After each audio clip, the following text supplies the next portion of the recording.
எவ்வளவு கொடுத்தாலும் 1 மடங்கு 2 மடங்குல நீங்க 10 மடங்கு 20 மடங்கு 100 மடங்கு கொடுத்தாலும் நாங்கள் நிலத்தை தர மாட்டோம் அப்படின்னு சொல்றாங்க. கிட்டத்தட்ட 7 கிலோமீட்டரான இந்த லென்த் வந்து அந்த பரந்தூர் ஏர்போர்ட்ல வந்து இந்த கால்வாய் வந்து அடி வாங்குது. கால மாற்றத்துல சில விஷயங்கள் தேவைதானே, அதை நம்ம வேற எப்படி அதை கொண்டு வர முடியும்னு சில பேர் கேட்கறதே நம்மளால பார்க்க முடியும். 2022 பெஞ்ச கனமழையினால பரந்தூர்ல இருக்கக்கூடிய விளைநிலங்கள்ல வெள்ள பாதிப்பு ஏற்பட்டது. 18 சென்டிமீட்டர் மழைக்கு இப்போ இருக்க விளைநிலங்கள்லேயே வந்து நமக்கு நீர் தேங்கி இருந்தது அப்படின்னா அது ஃபுல்லாக ஒரு கான்கிரீட்டால் கவரப்பட்ட ஒரு பகுதியாக இருக்கும். அது எவ்வளோ பெரிய பாதிப்பு வந்து ஏற்படும்.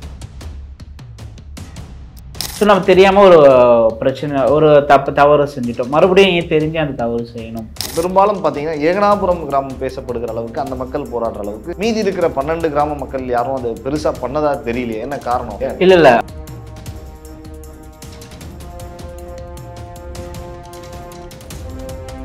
சென்னைக்கு நீர் ஆதாரம் அதனால முற்றிலுமாக பாதிக்கப்படுமா, இல்லை ஏதாவது பிரச்சனை எதிர்காலத்தில் வருமா? சென்னைக்கு ஆபத்து ஏற்படுமா அப்படின்னா கண்டிப்பாக ஆபத்து வந்து ஏற்படும். நம்முடைய மாநிலத்தில் இல்லை நம்முடைய நாட்டில் மட்டும்தான் ஒரு பெரிய திட்டம், ஒரு பெரிய தொழிற்சாலை, ஒரு பெரிய விஷயம் கொண்டு வரப்போது போராட்டங்கள், இந்த மாதிரி விவசாயிகள் போராட்டங்கள், இயற்கை ஆர்வலர்கள் போராட்டங்கள்லாம் நடக்குது. வெளிநாடுகள்லாம் பாருங்கள், நீங்கள் அங்கே வந்து நினைச்சதெல்லாம் கொண்டு வராங்க. இதே மாதிரியான இன்ஃப்ராஸ்ட்ரக்சர், இதை விட பெரிய இன்ஃப்ராஸ்ட்ரக்சர் டெவலப்மெண்ட்லாம் நடக்குது. ஆனால் அங்கே அந்த மாதிரியான போராட்டங்கள் வரலைங்கிற கருத்தையும் சமூக ஊடகங்களில் நம்மளால் பார்க்க முடியும். நாங்கள் யாருமே வளர்ச்சிக்கு எதிரானவர்கள் கிடையாது. ஸோ நாங்கள் தொடர்ச்சியாக சொல்லிக்கிட்டு இருக்கிறது விமான நிலையம் சென்னைக்கு குறிப்பாக வேணுமா அப்படின்னா கண்டிப்பாக வேணும் தான். ஆனால் அது பரந்தூரில் வேண்டாம் அப்படின்ட்டு சொல்லுவோம்.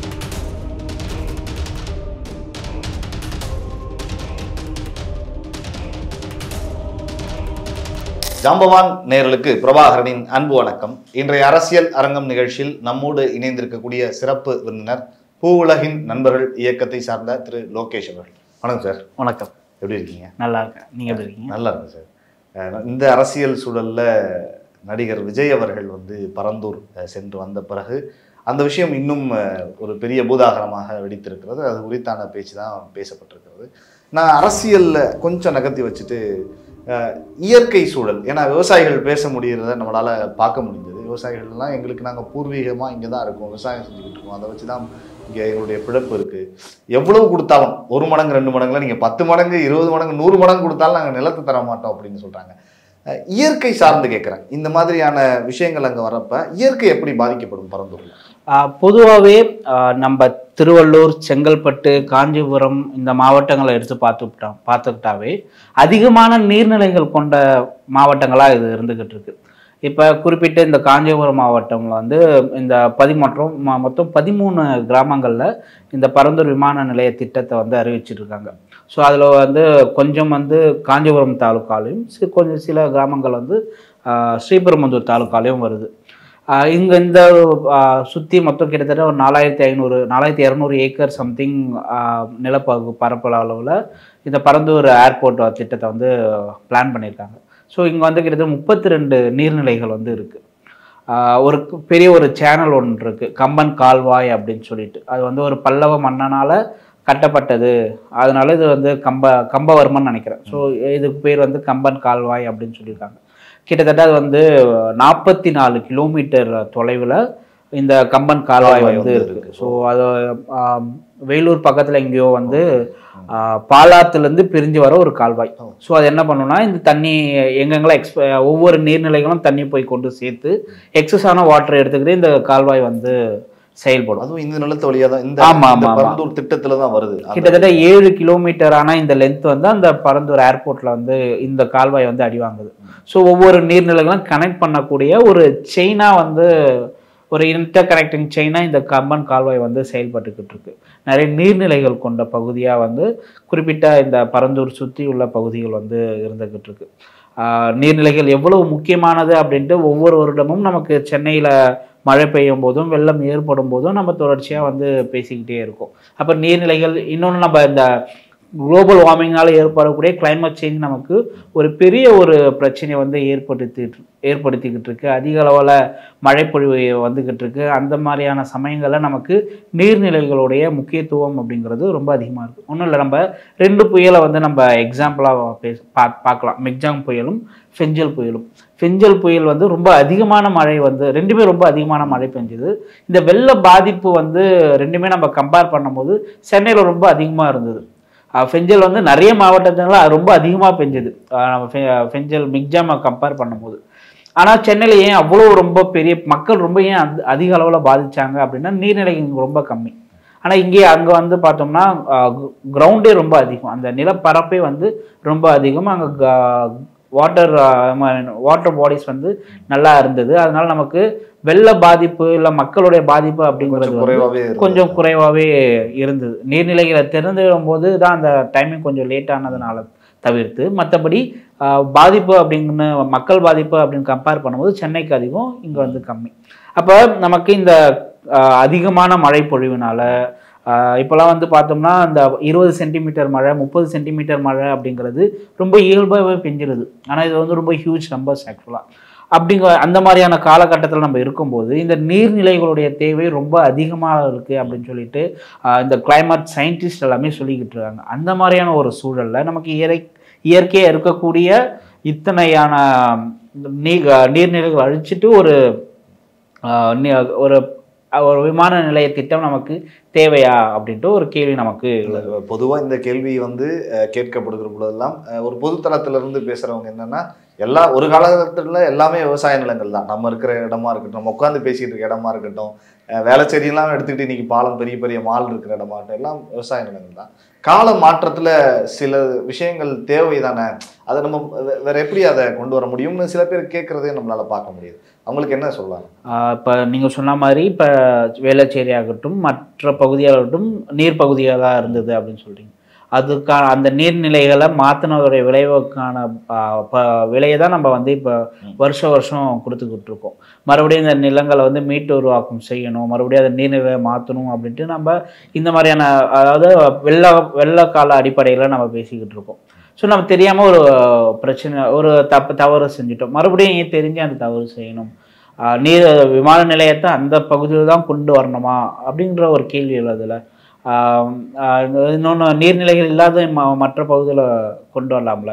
ஸோ சேட்டலைட் இமேஜ் எடுத்து நம்ம பார்த்தோம் அப்படின்னா குறிப்பிட்ட இந்த நான் சொன்ன அந்த 3 மாவட்டத்திலும் நிறைய சின்ன சின்ன நீர்நிலைகள் நிறைய இருக்கும், நிறைய நீர்நிலைகள். ஸோ இது அழிச்சிட்டா பெரிய வெள்ள பாதிப்பு வந்து ஏற்படும். ஆக்சுவலாக சென்னைக்கு இப்போ ஏற்படுறதை விட ஒரு வேளை ஏர்போர்ட் அந்த பகுதியில் பரந்தூர் பகுதியில் வந்துருச்சுன்னா இந்த வெள்ள பாதிப்பு அப்படிங்கிறது இன்னும் அதிகமாகும். ஸோ இந்த பெய்கிற மழையில் இதெல்லாம் கேரி அவுட் பண்ணிட்டு கடலில் கொண்டு போய் சேர்த்துருது. அப்போ கேரி அவுட் பண்ணக்கூடிய ஒரு சேனலே இல்லை அப்படிங்கிற ஒரு மீடியமே இல்லை அப்படிங்கும்போது வெள்ள பாதிப்பு சென்னை மட்டும் இல்லாமல் இப்போ வெள்ள பாதிப்பு ஏற்படாமல் இருக்கக்கூடிய பரந்தூர் அந்த ஏகனாபுரம் சுற்றி இருக்கக்கூடிய கிராமங்களையும் வெள்ள பாதிப்பு வந்து ஏற்படும். 2 வருஷத்துக்கு 2022 பெஞ்ச கனமழையினால பரந்தூரில் இருக்கக்கூடிய அந்த விளைநிலங்களில் வெள்ள பாதிப்பு ஏற்பட்டது. கிட்டத்தட்ட 18 சென்டிமீட்டர் மழை அளவு திருப்பெரும்புதூர் தாலுக்காவில் பதிஞ்சுது. ஸோ 18 சென்டிமீட்டர் மழைக்கு இப்போ இருக்க விளைநிலங்கள்லேயே வந்து நமக்கு நீர் தேங்கி இருந்தது அப்படின்னா அது ஃபுல்லாக நீர்நிலைகளே இல்லாத ஒரு கான்கிரீட்டால் கவரப்பட்ட ஒரு பகுதியாக இருக்கும். அது எவ்வளோ பெரிய பாதிப்பு வந்து ஏற்படும். இப்போ அந்த கம்பன் கால்வாய் அப்படிங்கிறது உபரி நீரை கொண்டு போயிட்டு இன்னொரு பகுதியில் போய் சேர்த்துடுது. அப்போ அந்த கம்பன் கால்வாயை முழுமையாக அழிஞ்சிட்டா ஸோ அந்த தண்ணி எங்கே போகும்? ஒரு லீடிங் ஒரு அந்த நீர் ஆதாரமாக விளங்கக்கூடிய ஒரு இதுனா அந்த கம்பன் கால்வாய் தான் நம்ம சொல்கிறீங்க. 7 கிலோமீட்டர் தூரம் வருது. 7 கிலோமீட்டர் தூரம் அப்படிங்கிறது வந்து இப்போ பிளான் இந்த பரந்தூர் ஏர்போர்ட் பிளானில் முழுமையாக அழியுது. ஓகே. ஸோ மொத்தம் அதோடைய டிஸ்டன்ஸ் வந்து 44 கிலோமீட்டர். அப்போ அந்த 35 கிலோமீட்டராக கொண்டு வர அந்த தண்ணி எங்கே போகும் இப்படின்ற கேள்விகள்லாம் நம்ம எழுப்புறோம். இன்னும் ஏரிகள் அந்த மாதிரிலாம் அந்த மாவட்டங்களில் நிறைய ஏரிகள் குளங்கள் அதெல்லாம் இருக்குன்னு சொல்கிறாங்க. இது மூலமாக நீங்கள் சொல்கிற மாதிரி 13 கிராமங்கள் சொல்கிறீங்க. இதில் பெரும்பாலும் பார்த்தீங்கன்னா ஏகனாபுரம் கிராமம் பேசப்படுகிற அளவுக்கு அந்த மக்கள் போராடுற அளவுக்கு மீதி இருக்கிற 12 கிராம மக்கள் யாரும் அதை பெருசாக பண்ணதாக தெரியலையே. என்ன காரணம்? அவங்களுக்கு அந்த நீர்நிலைகளுடைய பாதிப்பு குறித்து தெரியலையா? இல்லை அங்கே 13 கிராம மக்களுக்கும் அந்த விழிப்புணர்வு அப்படிங்கிறது இருக்குது. வேகனாபுரம் குறிப்பாக வேகனாபுரம் மக்கள் மட்டும் ஏன் 900 விஜய் அவர்கள் போகும்போது வந்து 910வது நாள் நினைக்கிறேன் அவர் சென்றது. இப்போ ஒரு 4-5 நாள் எக்ஸ்ட்ரா ஆயிடுச்சு. ஸோ 914 நாள் 15 நாள் கரெக்ஷன் ஆகலாம். ஸோ இது இத்தனை நாட்களாக ஏகனாபுரம் மக்கள் மட்டும் ஏன் போராடுறாங்க அப்படின்னு பார்த்தோம்னா, கிட்டத்தட்ட ஏகனாபுரத்துடைய கிராம பரப்பளவு வந்து 900 ஏக்கர் சம்திங். இந்த 900 ஏக்கர் முழுமையாக போயிடுது. ஸோ மற்ற 12 கிராமங்களில் ஒரு பகுதி போகும், அவங்களோட வசிப்பிடம் போகும், இல்லைன்னா விளைநிலங்கள் போகும். மற்ற 12 கிராமங்களில் கொஞ்சம் கொஞ்சமாக தான் போகுது தவிர்த்து இந்த குறிப்பிட்ட ஏகனாபுரம் கிராமம் முழுமையாகவே போயிடுது.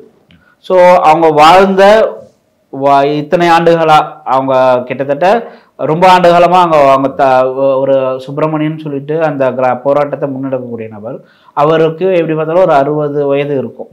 ஸோ அவருக்கு தாத்தாவுடைய காலத்திலேருந்து நாங்கள் இங்கே வாழ்ந்துக்கிட்டு இருக்கோம். நான் வந்து 5th ஜென்ரேஷனாக நாங்கள் இங்கே இருக்கோம். ஆனால் அவங்களுடைய ஹிஸ்ட்ரி அப்படிங்கிறது அந்த குறிப்பிட்ட நிலப்பகுதியில் ரொம்ப ஆண்டு காலமாக இருக்குது.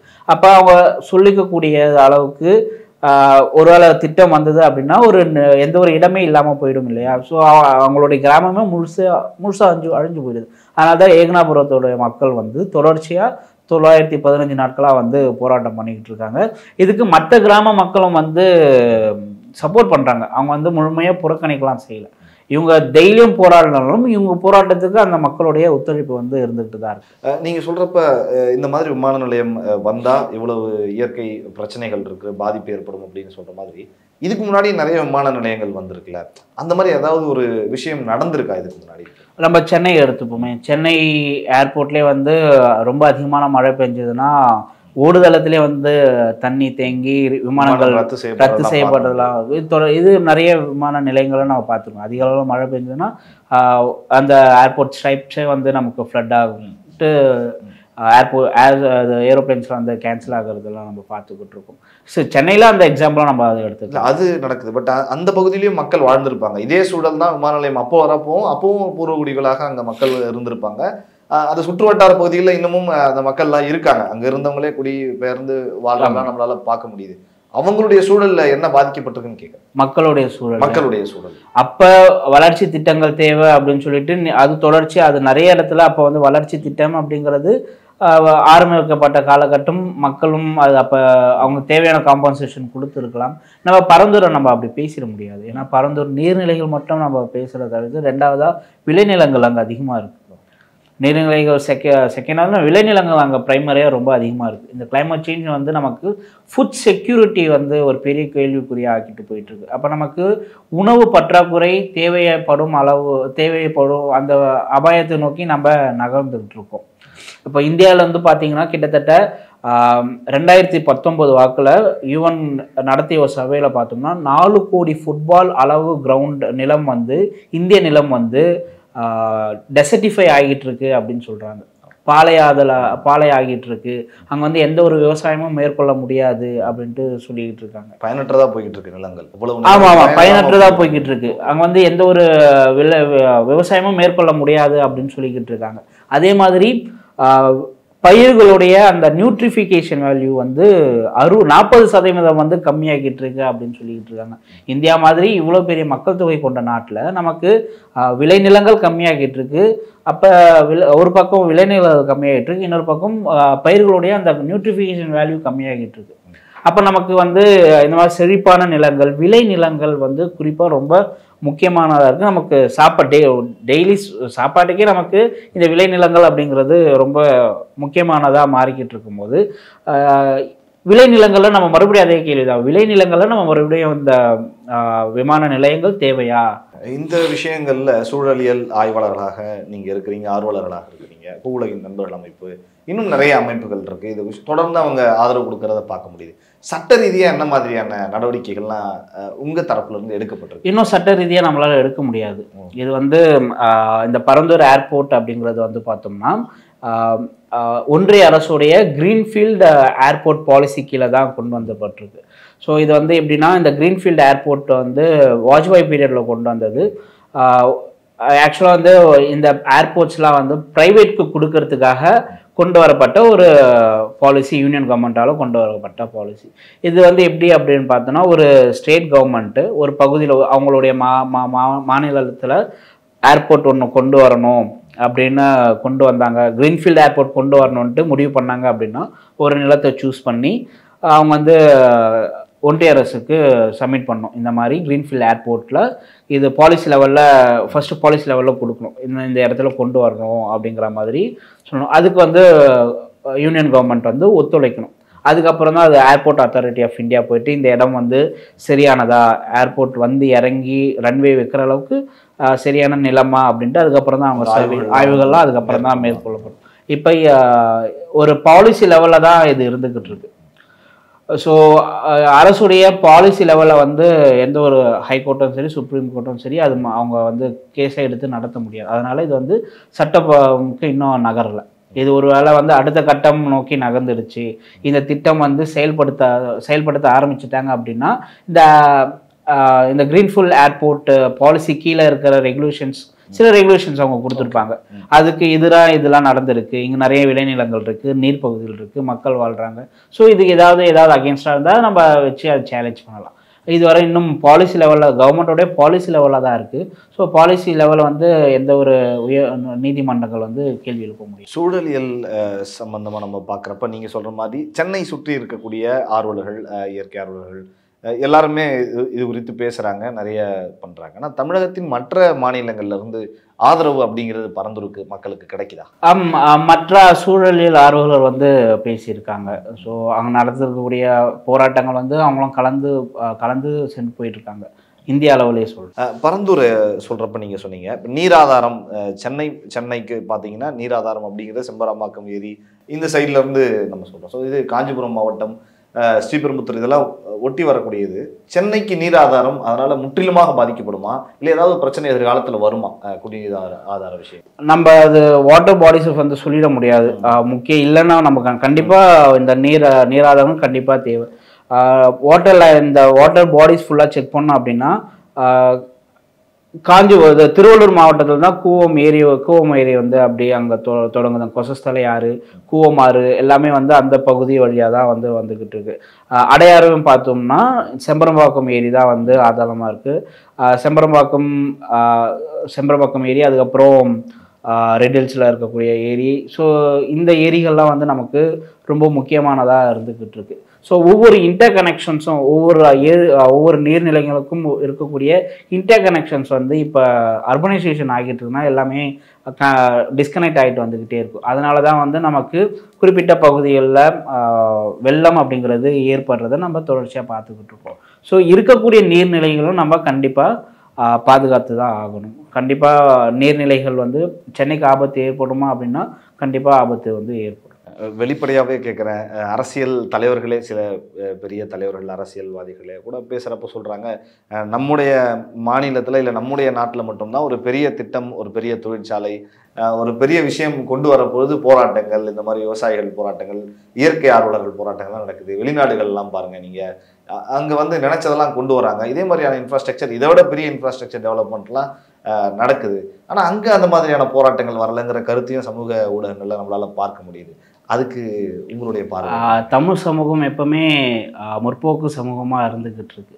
ஸோ எந்த ஒரு திட்டமாக இருந்தாலும் நம்ம வந்து வெறுமனே ஏற்றுக்க முடியாது. ஸோ அதில் இருக்கக்கூடிய சாதக பாதகத்தை நம்ம வந்து அதை பார்க்கணும். அதுதான் வந்து ஒரு வளர்ந்த சமூகத்துக்கு இருக்கக்கூடிய ஒரு அடையாளமே. ஸோ நீங்கள் திட்டத்தை எடுத்துக்கிட்டாலும் சமூக ஆர்வலரும் சரி, சூழலியல் ஆர்வலரும் சரி, பொதுவாக வைக்கக்கூடிய ஒரு டேக்லைன் என்னென்னா வளர்ச்சிக்கு எதிரானவர்கள் அப்படின்னு சொல்லிட்டு.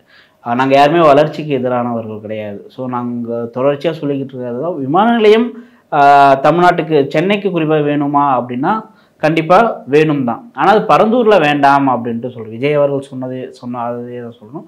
தமிழ்நாட்டுக்கு, சென்னைக்கு வேணும், ஆனால் பரந்தூரில் வேண்டாம், வேற ஒரு இடத்த தேர்வு செய்யுங்க அப்படின்னு தான் சொல்கிறோம்.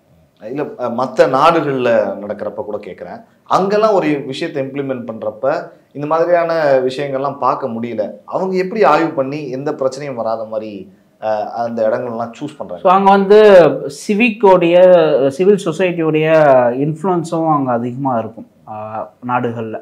ஸோ அங்கே மக்கள் வந்து அதிகமாக, யூரோப்பியன் கண்ட்ரீஸ்லேயும் மக்கள் வந்து அதிகமாக சில திட்டங்களுக்கு எதிர்ப்பு தெரிவித்தா அந்த திட்டங்களை அவங்க வந்து கொண்டு வர முடியாது. ஸோ அந்த ஒரு நடைமுறைகள்லாம் அங்கே வந்து இருந்துக்கிட்டு இருக்கு. பெரிய திட்டங்கள்லாம் இதனால் கைவிடவும் பட்டிருக்கு. ஸோ அது அந்த மாதிரியான இதுதான். இது எல்லாமே ஒரு திட்டத்தை வந்து நம்ம பார்க்கணும். இங்கே இத்தனை சிப்காட்ஸ் இருக்குது, சிப்காட்ஸ் இங்கே யார் இப்போ நம்ம எதிர்த்தோம்? அது வந்து விளைநிலங்கள் கொண்டு வரும் போது தான் அது வந்து எதிர்த்தோம். நமக்கு வளர்ச்சி மட்டுமே வேணுமா அப்படின்னு கேட்குறதும் ஒரு கேள்வி. வளர்ச்சி மற்ற இடங்களில் நம்ம கொண்டு போகலாம் இல்லையா? விளைநிலங்கள் மட்டும்தான் தேவையா, நீர்நிலங்கள் மட்டும்தான் வேணுமா அப்படிங்கக்கூடிய ஒரு கேள்வி நம்மக்கிட்ட இருக்குது. இது இல்லாமல் மற்ற இடங்களில் கொண்டு வந்தால் யாரும் இது கேட்க போகிறது இல்லை. இந்த விஷயம் குறிப்பாக பரந்தூர் அப்படிங்கிற விஷயம் இன்னைக்கு பூதாகரமாக இருக்கிறது. நீங்கள் சொன்ன மாதிரி 900 தாண்டி 1000 நாட்களை கடந்து இது போய்கொண்டிருக்கும். முடிவு எப்படி வருங்கிறத என்னைக்கு வேணா நடக்கலாம். நம்ம பேசிக்கிட்டு இருக்க இந்த சூழலில் எப்படி வேணா இருக்கலாம். இதை ஒரு முடிவுக்கு கொண்டு வரணும் அப்படின்னா அது மாநில அரசால முடியுமா இல்லை மத்திய அரசால முடியும்னு நினைக்கிறேன்? 2 அரசும் எனக்கு கேட்டால் சேர்ந்து தான் இந்த முடிவை எடுக்கணும் அப்படின்ட்டு. இன்னொரு தமிழக அரசுக்கு இன்னொரு புதிய ஒரு விமான நிலையம் அப்படிங்கிறது தேவைப்படுது. அது விமான நிலையம் இன்னொரு விமான நிலையம் தேவையா இல்லையா அப்படிங்கிறது ஒன்றிய அரசுக்கு பிரச்சனை வேணும். அவங்களுக்கு தேவைப்பட்டால் அவங்க அப்ளிகேஷன், தமிழக அரசு அப்ளிகேஷன் போச்சுன்னா ஓகே, அவங்க ஒப்புதல் கொடுக்க போகிறாங்க. இந்த இடம் வேண்டுமா அப்படி இல்லையா அப்படிங்கிறது தமிழக அரசு தான் முடிவு. எப்படி இருந்தாலும் இது வந்து ஏதோ ஒரு ப்ரைவேட் கிட்ட தான் போக போகுது. அது அம்பானியோ அதானியோ அவங்க 2 பேருக்கு யாருக்கோ ஒருத்தர்கிட்ட தான் போக போகுது. பெரிய இங்கே இருக்கக்கூடிய இந்தியாவில் இருக்கக்கூடிய எல்லா துறைமுகங்களும் அதிகப்படியான விமான நிலையங்களும் அதானி கிட்ட தான் இருக்குது. ஸோ ஆப்வியஸாக அவர்கிட்ட போகிறது தான் வாய்ப்புகள் வந்து ரொம்ப அதிகமாக இருக்குது. அப்படிங்கும்போது எதுக்கு நம்ம தலையில் நம்ம மண்ணவாரி போட்டுக்கணும் அப்படிங்கிற மாதிரி தான் ஒரு வேறு இடத்துல வச்சுட்டு போகலாமே. ஸோ இது வந்து தமிழக அரசும் ஒன்றிய அரசும் சேர்ந்து ஒரு முடிவு எடுக்கணும். நிறைய விஷயங்கள் பரந்தூர் விமான நிலையம் குறித்து ரொம்ப நிதானமாக எங்களுடைய நேயர்களுக்காக ரொம்ப பொறுமையாக நிறைய தகவல்களை எங்களோடு பகிர்ந்து கொண்டீர்கள். உங்களுக்கு ஜாம்பவான் நேயர்கள் சார்பாகவும் இந்த பிரபாகரன் சார்பாகவும் மனமார்ந்த நன்றி. நன்றி.